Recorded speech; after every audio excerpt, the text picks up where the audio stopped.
Gostaria de compartilhar um trecho aqui na palavra, que eu creio de aplicação prática muito importante para nós todos, pois logo que me converti, eu nessa época estudava fora e saía, vinha aqui nos finais de semana, ficava com os irmãos. A gente tinha, era bem no princípio, nós não tínhamos nenhum assim, conhecimento profundo da palavra, e as reuniões nossas, nós tínhamos reuniões de segunda a segunda, das 7h30 da noite até as 11 mais ou menos, e as nossas reuniões consistiam em ler, porque como a gente não tinha nenhum conhecimento, a gente pegava livros dos irmãos do século retrasado, Darby, o Kelly, e líamos esses livros. Porque nós não conhecíamos também a comunhão com os irmãos, a mesa do Senhor, não conhecíamos de absolutamente nada disso. Apenas começamos a ler a Bíblia e ter, da parte de Deus, por sua graça, iluminados para uma verdade, mas procurávamos a verdade, perguntávamos às pessoas, visitávamos diferentes lugares, denominações, e ninguém respondia. E até que um desses livros caiu em nossa mão, e nós fazíamos isso, nós líamos o Macintosh e tal, e eu vinha para cá geralmente no final de semana. O irmão ia lá me esperar na estrada, que o ônibus passava para ir para Brasília, o ônibus que eu vinha lá do Rio de Janeiro, e era às vezes 3 horas da manhã, 4 da manhã, estava lá o Cláudio, o China esperando lá, a gente ia, daí vinha para cá, dormia da sexta para o sábado, só de manhã já saía, ia lá visitar, começar a sentar e ler a palavra e conversar, mas chegava no domingo eu tinha que voltar. E muitas vezes eu ficava 2, 3 semanas lá que não dava para voltar. E eu ficava sozinho. Eu me sentia como que faltando, porque a comunhão com os irmãos era tão bom, ler a palavra, e eu ficava sozinho. E um trecho, então, que me ajudava muito era eu pegava trechos da palavra e memorizava. E um deles que eu me recordo até hoje, que me serviu muito, porque eu praticamente decorei todos esses versículos do capítulo 3 de Colossenses, e eu gostaria de compartilhar hoje com os irmãos a respeito disso, porque hoje muitos aqui vão sair agora, vão voltar para suas cidades, longe daqui, apesar de os momentos, o tempo ser diferente, né? No meu tempo eu ia e a comunicação era telefone ou carta. O telefone eu me recordo até hoje. Eu passava de manhã, eu morava numa cidade interior do Rio, em Vassouras, eu saía, passava na telefônica e pedia uma ligação para Limeira, para à tarde ir lá fazer essa ligação, porque demorava a conseguir essa ligação. O sistema telefônico no Brasil não era dos melhores, e por carta era coisa de uma semana, né? Hoje vocês ainda saem daqui, vocês ainda têm o Facebook, têm a internet, têm comunicações assim. Mas mesmo assim, a gente se sente isolado. Muitos vão sair daqui sozinhos, vão ficar longe dos irmãos. Então, isso que eu quero compartilhar, e foi uma prática que eu creio me ajudou muito. Eu memorizava esses versículos, talvez pela razão errada, mas memorizava, porque a gente tinha uma ideia assim, sabe? Na China, por exemplo, era proibido a Bíblia, na Rússia era proibido a Bíblia, por causa de ser um país extremamente comunista, naquela época da cortina de ferro, né? Então eles falavam, os cristãos que existem escondidos lá, eles memorizam o versículo, porque eles não têm a Bíblia. Quando eles chegam, algum turista leva um pedacinho, eles pegam aquilo lá, decoram e jogam, porque não pode ficar como prova de que eles estavam lendo. E isso chamava a atenção. Nossa, se um dia fizerem isso no Brasil, nós vamos não ter a Bíblia para ler, então vamos memorizar agora, para a gente ter ela na memória. E isso ajudou, porque no final eu estava lendo a palavra. E esse trecho de Colossenses ajudava muito pelo contexto que nós vamos ver. Colossenses capítulo 3, versículo 1. Portanto, se já ressuscitastes com Cristo, buscai as coisas... Mortificai, pois, os vossos membros que estão sobre a terra, a prostituição, a impureza, o apetite desordenado, a vil concupiscência e a avareza, que é a idolatria, pelas quais coisas vem a ira de Deus sobre os filhos da desobediência, nas quais também em outro tempo andastes quando vivis nelas. Mas agora despojai-vos também de tudo, da ira, da cólera, da malícia, da maledicência, das palavras torpes da vossa boca. Não mintais uns aos outros, pois que já vos despistes do velho homem com os seus feitos, e vos vestistes do novo, que se renova para o conhecimento, segundo a imagem daquele que o criou, onde não há grego, nem judeu, circuncisão, nem incircuncisão, bárbaro, cita, servo ou livre, mas Cristo é tudo em todos. Revesti-vos, pois, como eleitos de Deus, santos e amados, de entranhas de misericórdia, de benignidade, humildade, mansidão, longanimidade, suportando-vos uns aos outros e perdoando-vos uns aos outros, se algum tiver queixa contra outro. Assim como Cristo vos perdoou, assim fazei vós também. E sobre tudo isto, revesti-vos de amor, que é o vínculo da perfeição. E a paz de Deus, para a qual também fostes chamados em um corpo, domine em vossos corações, e sede agradecidos. A palavra de Cristo habite em vós abundantemente, em toda a sabedoria, ensinando-vos e admoestando-vos uns aos outros, com salmos, hinos, cânticos espirituais, cantando ao Senhor, com graça em vosso coração. E, quanto fizerdes, por palavras ou por obras, fazei tudo em nome do Senhor Jesus, dando por ele graças a Deus Pai. Ele começa, já estáis ressuscitados em Cristo. Essa é a nossa posição. Muitas vezes nós, ao ler a palavra, não conseguimos entender por que algumas vezes ele fala de já estáis ressuscitados. Bom, se eu estou ressuscitado com Cristo e se eu devo buscar as coisas de cima onde Cristo está, então eu já nem preciso me preocupar com mais nada. Se eu estou em Cristo e Ele está nos céus, eu estou garantido. Por que às vezes a palavra fala que eu tenho que fazer alguma coisa, se eu já estou em Cristo? Teoricamente, se eu estou em Cristo, eu já não teria mais problema nenhum. Porque existe uma diferença entre a nossa posição e o nosso estado, como nós estamos agora. Nós, pela fé em Cristo Jesus, temos a vida eterna. Somos selados com o Espírito Santo. Mas o velho homem está aqui ainda. A velha natureza está aqui ainda. E eu tenho que colocar ela na sua posição. Qual é a posição do velho homem? Morto, condenado. Deus sabia que o velho homem não tinha solução. Não é melhorar o homem. O Evangelho nunca foi fazer boas coisas para ser aceitável a Deus. Como foi falado ontem na pregação do Evangelho. Deus nunca requereu do homem qualquer atitude de melhoria ou de evolução do velho homem para que o Adão evolua para uma coisa melhor. Não. Ao contrário, sabendo Deus que era um caso sem solução, partindo do homem a solução, ele veio com a solução. Condenou totalmente o Adão, o velho homem, crucificando na cruz seu único filho, que tomou sobre si, como forma de homem, os pecados dessa geração de Adão. E condenado ali ao pecado, morreu. Morto, ressuscitou. Por isso fala agora, portanto, se já ressuscitasses com Cristo, se você crê em Jesus, você ressuscitou com Ele, você já faz parte de uma nova criação. Porém, o velho homem não foi tirado do mundo. Quando eu creio, não morre o Lineu, eu sou sepultado e aí é uma nova criatura aqui com um corpo já eterno. Não.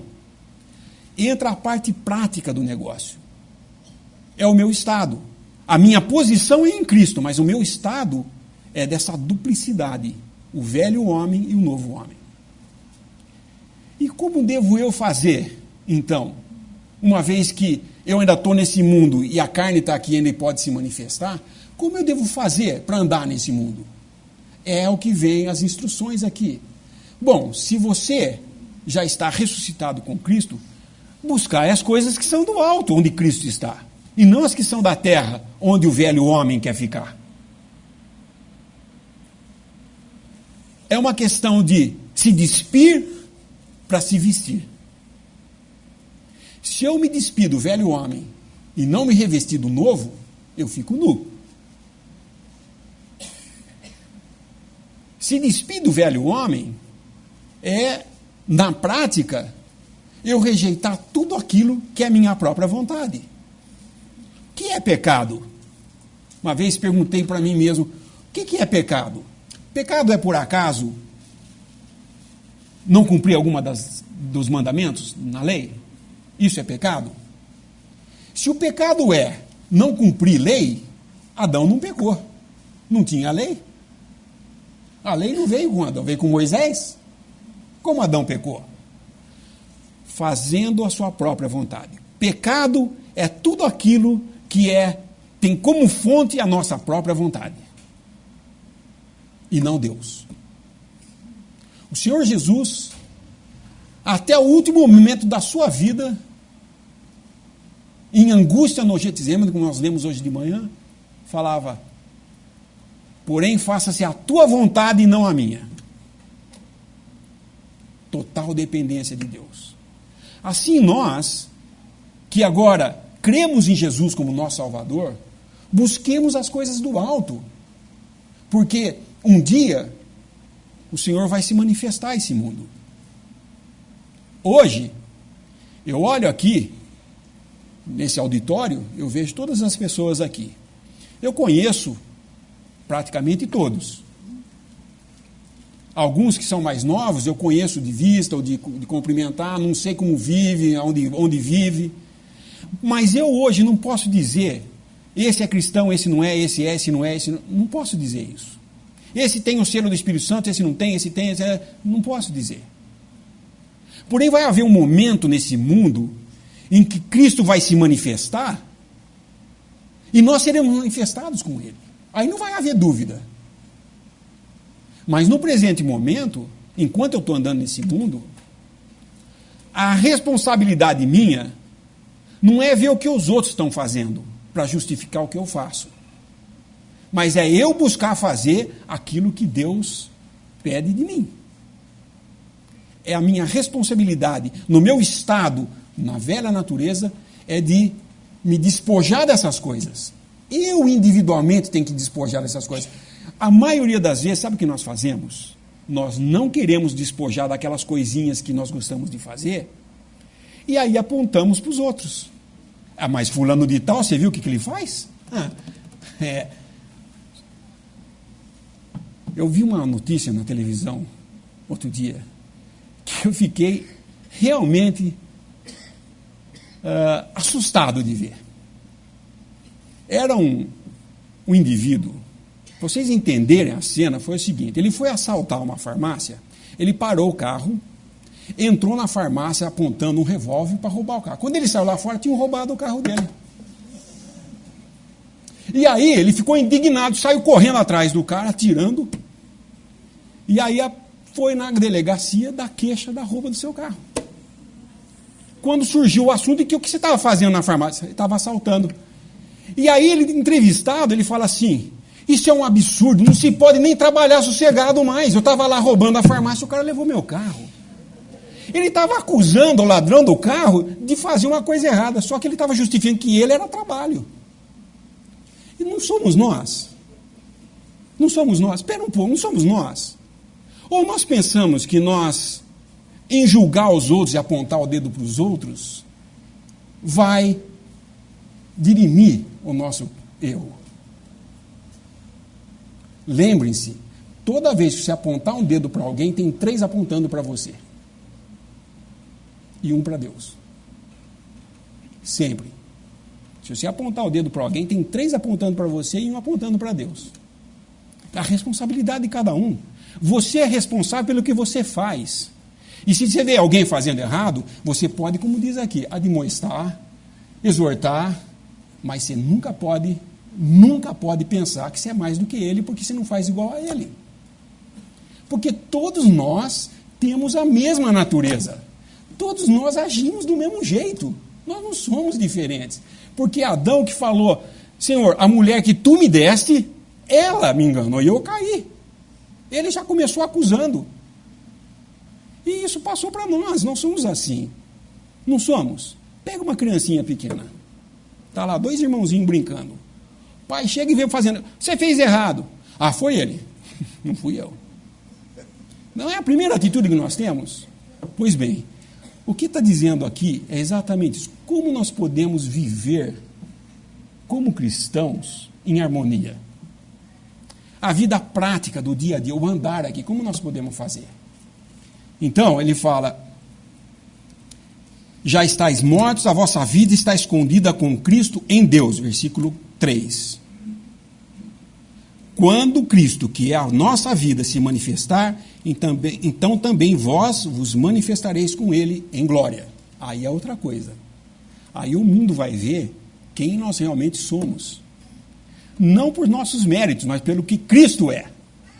Isso é fundamental. Qualquer coisa que eu faça, não é pelos meus méritos, porque eu sou bonzinho, porque eu sou melhor do que fulano de tal. É porque Cristo em mim pode agir essas coisas. Desde que eu me despoje do velho homem e me revista do novo homem. E isso é responsabilidade individual. Nós não podemos esperar que ninguém venha me despir do velho Lineu para vestir um novo Lineu em mim. É função minha. É a função de cada um ver como anda. Perante Deus. Perante Deus. Agora vocês podem dizer: mas então nesses casos ninguém é perfeito, todo mundo errou, ninguém pode falar nada de ninguém. Eu não posso julgar o mal. Não, aí é diferente. Existe a responsabilidade individual e existe a responsabilidade coletiva. Como membros do corpo de Cristo, se o mal entra, nós podemos julgar, sim. E não estamos julgando a pessoa. Prestem bem atenção. Quando a Assembleia, em sua autoridade de Assembleia, tem que agir em disciplina, ela não está julgando a pessoa, ela está julgando o pecado. E em humildade, essa Assembleia deve julgar o pecado com essa pessoa, não falando assim: ela não merece estar no nosso meio, mas é que nós pecamos.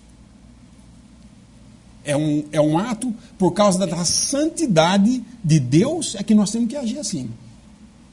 Porém, no dia a dia, ele continua: seremos manifestados naquele dia, mas enquanto não formos manifestados, versículo 5, tem que mortificar os vossos membros que estão sobre a terra.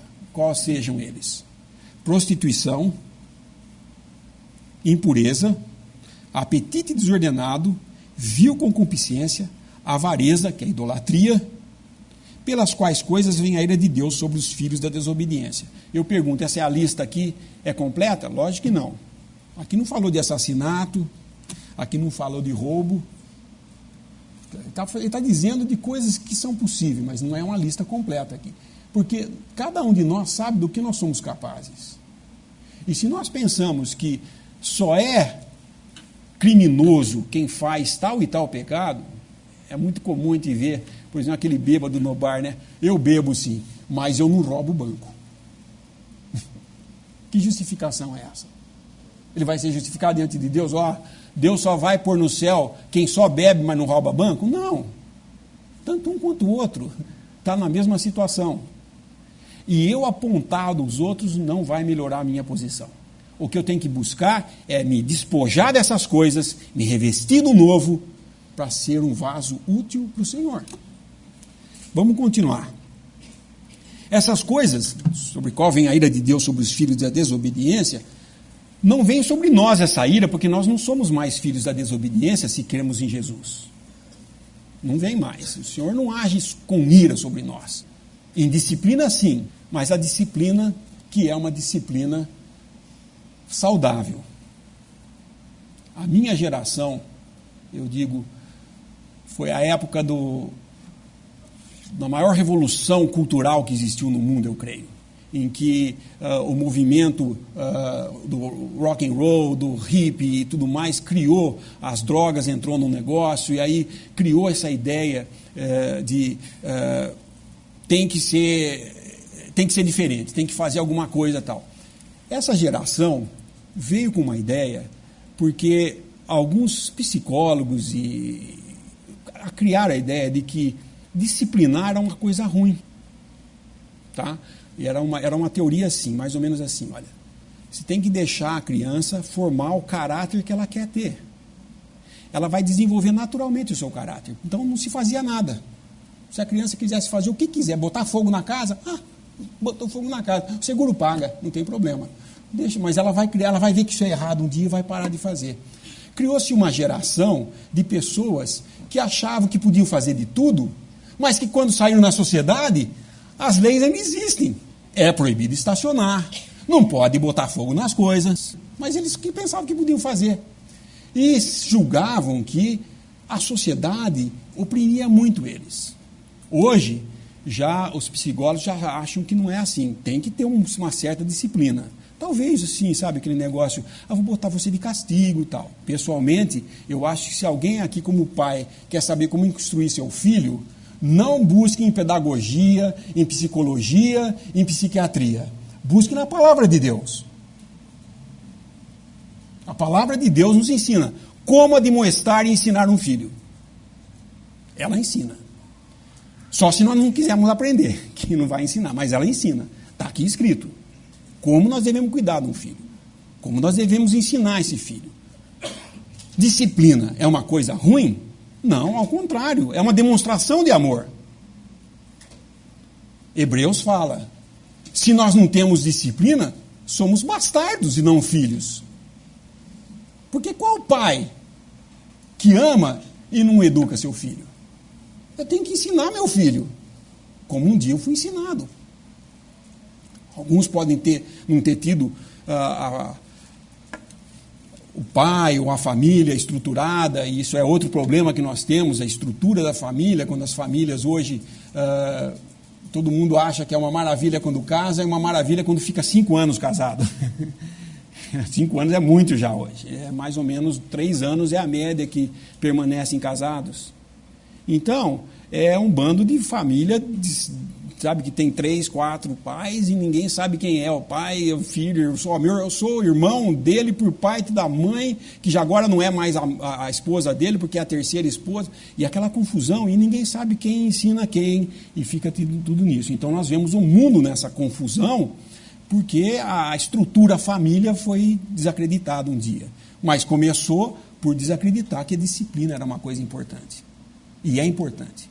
E essa disciplina que existe na família, ela tem que existir primeiro individualmente. Eu tenho que me disciplinar.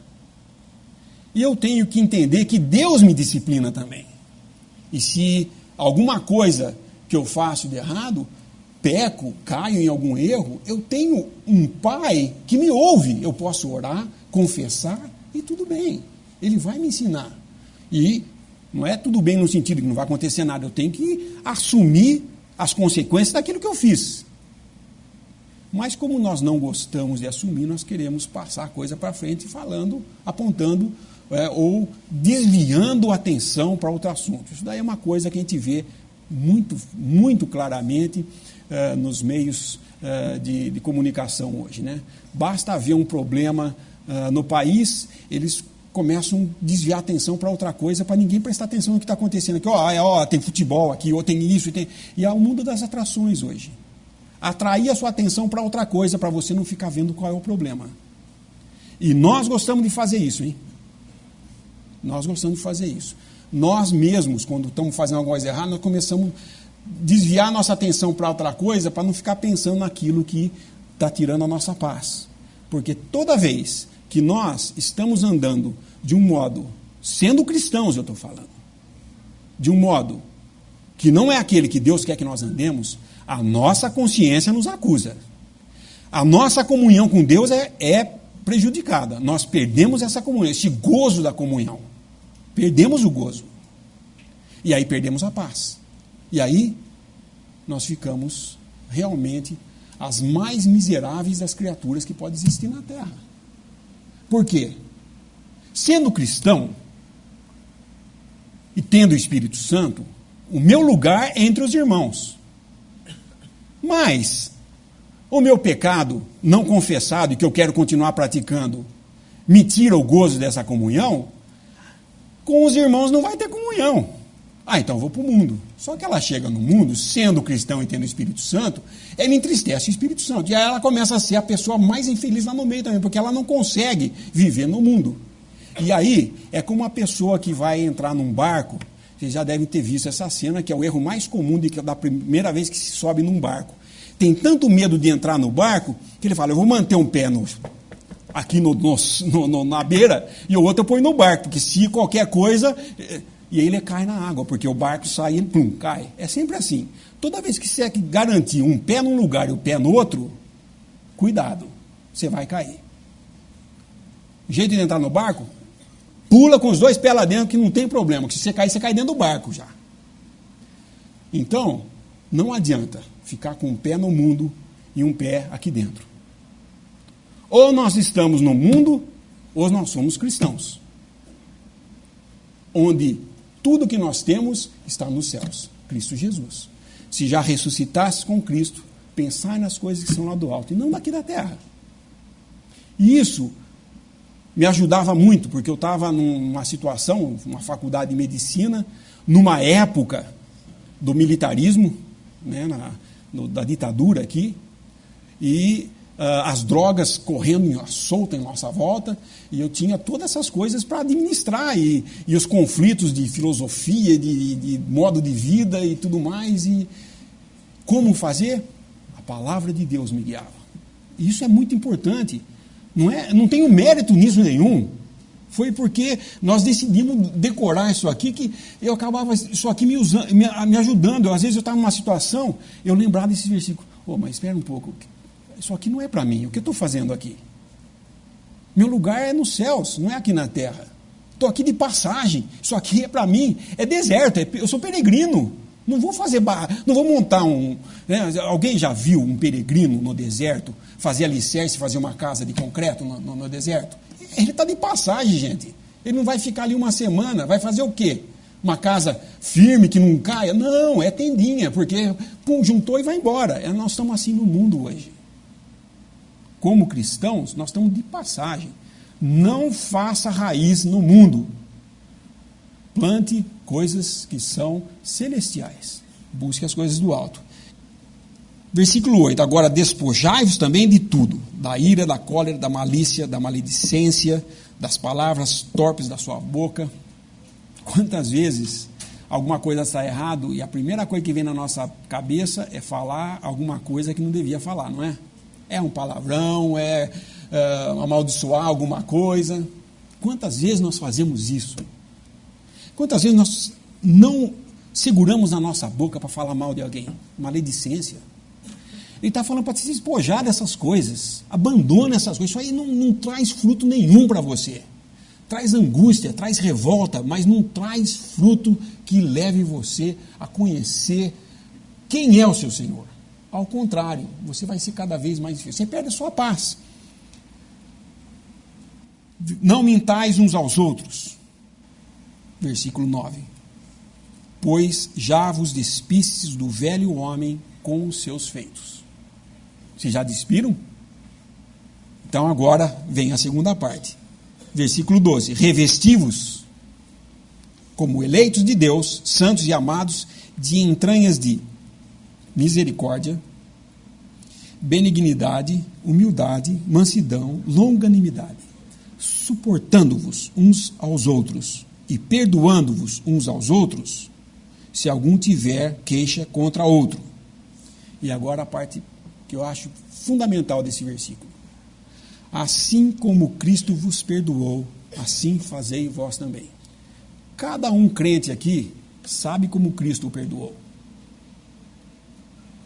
Enquanto nós estávamos no pior estado, Ele nos perdoou. É assim que nós temos que perdoar. Muitos perguntam, até onde eu devo perdoar um irmão? Como eu devo perdoar? Quanto eu devo perdoar um irmão?